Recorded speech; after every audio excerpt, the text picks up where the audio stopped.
So here's another great trick that helps you understand who your early adopters are. And that is to ask yourself who they're not.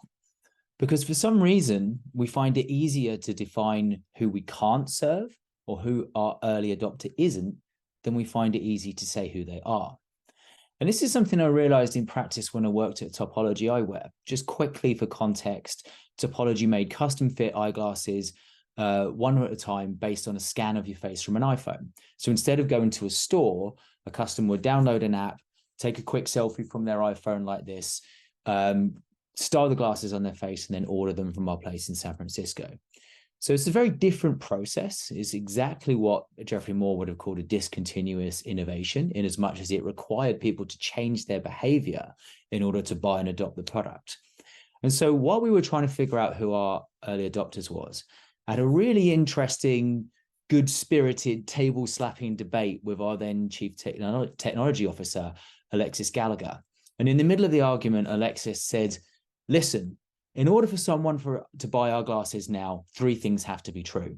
First of all, they have to have a problem with stock eyewear, because if regular glasses are fine for them, they're not going to bother going through the effort of using our product. Secondly, they have to be comfortable enough with a smartphone or comfortable enough with technology to trust that this process is going to work. Not everyone will feel that way. And thirdly, obviously, they have to be able to pay the $500 price tag in order to get these products. If all three things of those are not true, no one's going to buy the product. Now, he had a really, really great point. And it's something that I thought about. It was not only helpful at the time, it's something I've actually adopted into every startup I've worked at since and everyone that I've worked with since.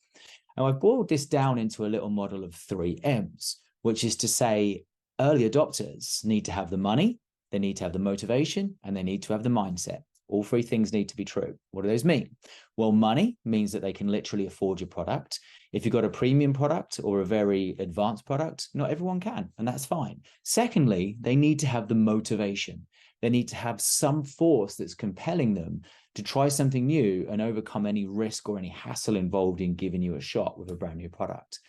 And then thirdly, they have to have the mindset, which means that they need to agree with your unique way of how you're going about solving the problem, because usually it's not for everyone. I'll give you another example. The last startup I was at was called Bright. We made essentially a very high-end smart bed. Obviously, our early adopter isn't going to be someone that can't afford anywhere near that amount of money. Secondly, the motivation for us was that somebody had a problem with their sleep.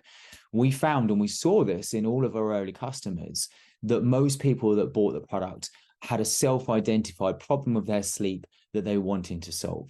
If somebody could sleep easily on any surface, just pass out on the floor of a tent or in an upright chair, then they're probably not going to value their mattress that much. And that's fine. Those weren't our customers.